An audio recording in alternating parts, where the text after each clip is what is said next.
All right, y'all, what's going on? It's Combo Breaker 99, all boxing, everything. Make sure y'all subscribe. All right, y'all, back with my post-fight reaction here. Quick post-fight reaction to the fight. Just got done watching it. David Benevidaz versus Demetrius Andrade. Man, what a fight.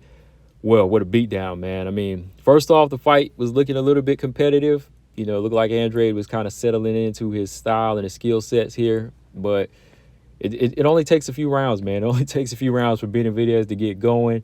And when he gets going, man, if you don't have the power or the strength or the chin to keep this guy off of you, he's going to mow you down. And that's what he did to my man, Demetrius Andrade. First off, I got to say, shout out to Demetrius Andrade, man, because this guy, he is like truly the boogeyman. I mean, for the longest time, he was the boogeyman, but now it's kind of got passed on to Benevidez for sure. I mean, this could have been called Battle of the Boogeyman because nobody wants to fight these guys, right? Nobody really wants to fight these guys because both Andrade and both Benevidez, they can make you look average, or they can take you out like Benevidez does, you know.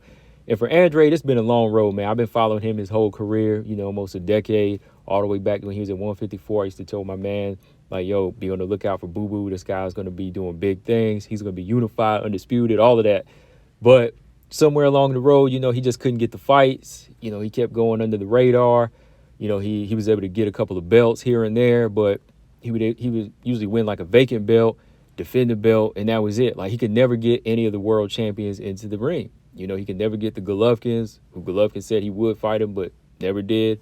Could never get the Charlos in the ring. Never could get Canelo, any of these guys when he was younger, you know. So for Demetrius Andrade, it's been a long road. So finally, you know, he has to move up to 168 pounds and take on David Benevidez, which in my opinion, I was like, okay, this is a good fight for him. He has the skills, but you know, Benevidez, he's tough, man. Benevidez is tough. And Demetrius Andrade, he was coming off a long layoff. I mean, he fought once this year, but that was back in January, man. So 10 months, you know, a 10-month span, 10-month layoff. And that's another thing I want to talk about in another video. You know, a lot of these young boxers now, they're just not as active as they used to be. So there's rust there. You know, there's a lot of rust there. And I think that with those long months off, even if you do train and spar, it still adds up. You know, the pressure and the strength adds up on him. You know, it kind of takes its toll on him. But yeah, man, Demetrius Andrade, one of my favorite fighters, still one of my favorite skilled defensive fighters. But moving up to 168 pounds against a monster like Benevidez, this is like his second fight at 168. Just a tough fight for him. I mean, the first couple of rounds, he was showing you his activity, his speed. He was trying to get an early start, you know, popping the body, you know, tagging the body of Benevidez, landing them shots in the first two rounds, ending the round with some nice combinations, you know, blasting off with some nice hand speed and just showed some overall nice movement early. But if you can't hurt him, if you can't hurt Benevidez and you can't really out-trick him and out-slick him, you know, with a combination of strength and your own power, then it all goes downhill from there. And somewhere in round three, when Andrade was just boxing nicely, somewhere along the way, he must have got hurt with a couple of body shots. Benevidez just started tagging him, and there was a couple of moments where he was slipping, but then he just started kind of going stationary. He just started getting hit with bigger shots in the third round, and the end of the round just kind of went towards Benevidez a little bit more. You know, he started getting hit to the body. He just started hitting Boo Boo to the body, and I was like, what's going on here? Why is he getting tagged now? Like, did he get hurt to the body? Then going into the fourth round, when Benevidez hit him with a right hand to the body, Boo Boo signaled like it was a low blow, but I think he was hurt, man. I think he was hurt with a body shot because, yeah, when Benevidez was going to that stomach, I think he did some damage there. And, yeah, when he hit Boo Boo with that one shot in the beginning of the fourth round, Boo Boo kind of reacted like it was a low blow, but I think he was hurt. And from there, Boo Boo just started getting tagged up, man. He couldn't really get out of the way anymore. He was tying up. He wasn't throwing back. He was just getting beat up, man, with big shots. And then in the fourth, he had a hard right hand where his eyes almost rolled back, and he falls, man. He takes a hard fall in the fourth round. From there, man, I knew it going into the fifth. It was just Benevidez teeing off on him, and just landing the harder punches. All Boo Boo could do was just hold on and show heart by fighting back here and there. But even when he would let them combinations off a catch, Benevidez with like a good right hand or left hand, he couldn't do any damage. You know, he couldn't do any damage with those shots. He couldn't get the respect at this point. So Benevidez just walks him down, mows him down. and the ref was looking to stop it. He gave him the 6th round. So again, just more mauling and more beating from Benevidaz throughout the 6th round. Andrade didn't really show anything. Tried to spit his mouthpiece out once, I think, to kind of get some extra time. Got his mouthpiece knocked out towards the end of the 6th. And from there, that was about it. So, when they sat him down the corner, they called it off. That was it, man. So, yeah, 6 rounds. First couple, I'd say, yeah, with the Boo Boo. But in that 3rd round, with them body shots, it just started going towards Benevidaz, because this being not only his first world champion, Boo Boo has never been hit by a guy with this type of power before. He's never faced somebody this big before. He faced this type of power, and at 35 years old, he's 9 years older than Benevidaz. Benevidaz so much younger and stronger.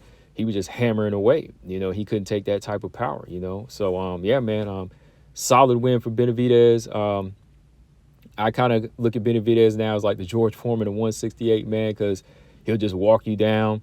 He'll just keep putting that pressure on you, take your best shot, and just keep on pummeling you. He'll just catch up. He might get hit here and there, but he'll start walking you down and just beating you up. And much like beating George Foreman, you got to have power, strength, and the boxing ability to handle all that. You got to get his respect. And so far, nobody's been able to do that. And I'm kind of wondering, is that why Canelo Alvarez don't want this fight?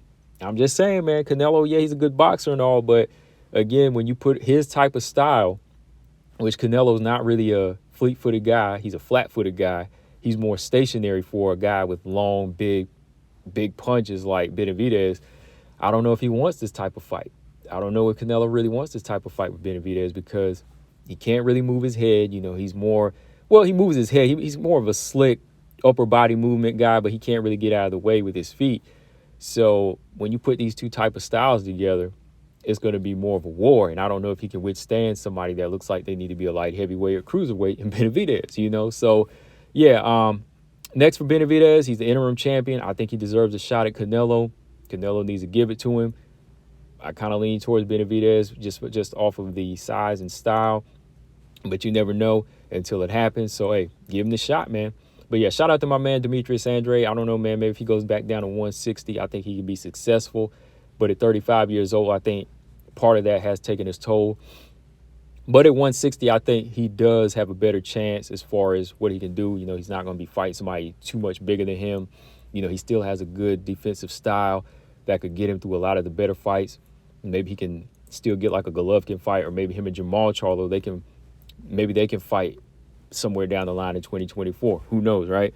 But yeah, guys, that's all I got on this one. Didn't want to ramble too much on this because I still want to go back and talk about the fight and what's next for these guys and just the inactivity here, man, because I think inactivity really comes into play with some of these performances as of lately. Even going back looking at Errol Spence being out for a long time, now Demetrius Andrade. I know it's not really Demetrius Andrade's fault because he's looking for big fights, but 10 months off sometimes, and looking at Jamal, like 29 months, 30 months with these guys, some of these long periods off really kind of affects their performances. That's just me, though.